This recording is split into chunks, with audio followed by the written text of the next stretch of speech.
అందరికీ తెలుసు ఆర్ఓ ఎంత ఉందో 19% ఎబోనే అందరు కూడా ప్రైవేట్ లోన్స్లో తీసుకున్నారు. సో ఇంటి పైన వచ్చి ఈ ఎగ్జిక్యూటివ్స్ అందరూ లొల్లి చేయడం ఇవన్నీ తట్టుకోలేక పరువు నష్టం వల్ల చాలామంది సూసైడ్ చేసినారు. ఇప్పుడు ఇక్కడ మేము న్యూస్ ఏం స్ప్రెడ్ చేయట్లేదు, బట్ నెంబర్ ఆఫ్ పర్సన్స్ అనే వాళ్ళు చనిపోయినారు ఈ కేసు వల్ల.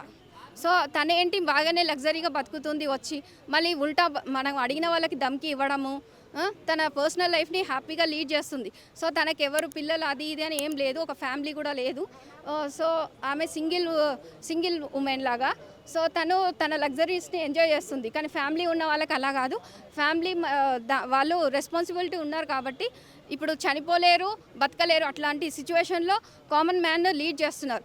సో కొంచెం లా కూడా ఆలోచించి అంటే మిస్యూజ్ చేస్తున్న పర్సన్స్కి కొంచెం గట్టిగా ఆన్సర్ చేయాలి ఈ సొసైటీ, కానీ సీఎం లెవెల్ వరకు ఇట్లాంటివన్నీ స్కామ్స్ నోటిఫై చేయాలి మీడియా కూడా అని నేను రిక్వెస్ట్ చేస్తున్నా. సో మీ దగ్గర పక్కా ఆధారాలు ఉన్నాయా? ఉన్నాయి, అన్ని ఆధారాలు ఉన్నాయి. రీసెంట్గా కూడా వాళ్ళు ఇస్తామన్న బాండ్ పేపర్ కూడా అన్నీ ఉన్నాయి మా దగ్గర. బాండ్ పేపర్స్ అన్నీ కూడా మా దగ్గర ట్రాన్సాక్షన్స్ వాళ్ళకి మనీ ఏవైతే వేసామో వాళ్ళ దగ్గర నుంచి మాకు ఏదైతే వచ్చిందో అన్ని ట్రాన్సాక్షన్స్ ఉన్నాయి. ప్రతి ఒక్క ఎవిడెన్స్ అనేది మేము ఈఓడబ్ల్యూకి సబ్మిట్ చేసాము. మా ఒరిజినల్ బాండ్స్ కూడా మేము ఈఓడబ్ల్యూకి కూడా ఇచ్చాము. మేము అందరం లిటరల్గా వెయిట్ చేస్తున్నాం. కోర్టు వాళ్ళు, జడ్జి వాళ్ళు మాకు ఎప్పుడు టైం ఇస్తారు, అందరి గురించి బాధ ఎప్పుడు చెప్పుకోవాలని. చాలామంది 235 ఎబో మెంబర్స్ మేము ఒక గ్రూప్ ఫామ్ చేసుకొని ఎవ్రీడే ఇదే డిస్కషన్ ఉంటుంది. సో కొంచెం ఇది సీరియస్గా తీసుకొని యాక్షన్ తీసుకోవాలని మేము రిక్వెస్ట్ చేస్తున్నాం. 1 year అవుతుందండి. ఇప్పుడు May 31కి మేము ఎఫ్ఐఆర్ రికార్డ్ అయిందంటే ఇప్పుడు ఇది 2026. అందుకని మీరు చూస్తే ఎడ్యుకేట్ లెక్క కనపడతారు. మీకు గతంలో చాలా కేసులు చూసిన ఇలాంటి ఆర్థిక కేసులు, మీకు అప్పుడు ఏం అనిపించలేదు? అంటే నా నాలెడ్జ్ ప్రకారం అయితే నేను ఎప్పుడు ఇట్లాంటి ఫ్రాడ్ దాంట్లో నేను న్యూస్ చూడలేదు. ప్లస్ నేను ఇట్లాంటి దాంట్లో ఇన్వెస్ట్ చేయలేదు. నేను ఇన్వెస్ట్ చేసిన 3rd monthకే నేను లాస్ట్ అయినా అంటే యూ కెన్ అండర్స్టాండ్. అంటే ఆల్రెడీ ఇది మార్కెట్లో రన్ అవుతుంది 2-3 years, 2021 నుంచి తను రన్ చేస్తుందంట. బట్ మాకేంటంటే మా ఆయన వాళ్ళ ఫ్రెండ్ సర్కిల్, వాళ్ళ వదిన, సో రిలేటివే, మన ఇంట్లో పర్సనే స్వాతి. సో తను మనకు తెలిసిన పర్సన్. మేము నెంబర్ ఆఫ్ టైమ్స్ ఆమెని ఫంక్షన్స్లో మీట్ అవ్వడము. సో ఒక ట్రస్ట్ వర్తి క్యాండిడేట్ అని మేము అనుకొని చేసాము. బట్ తను కూడా మమ్మల్ని అట్లనే చేసింది అన్నట్టు.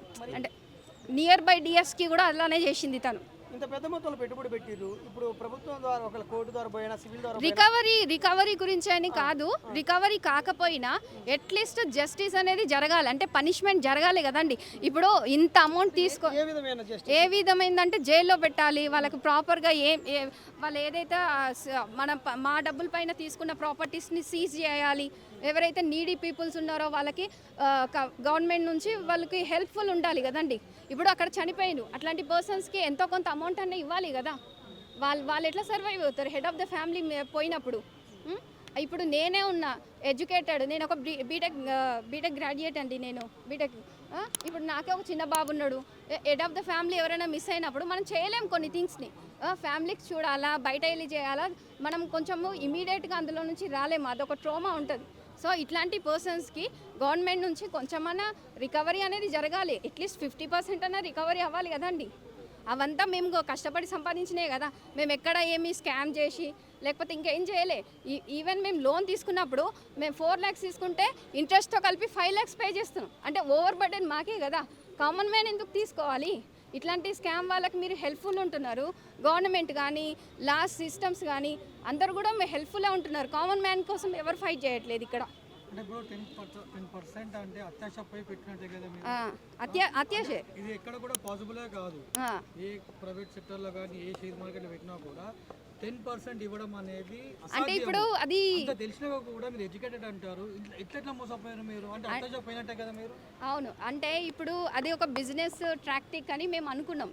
వై బికాజ్ ఇప్పుడు మనం ఒక 50 రూపీస్ పెట్టిన దగ్గర ట్రేడింగ్ చేసి ఒక 1,00,000 రూపాయలు చేసేది కూడా ఉంటుంది.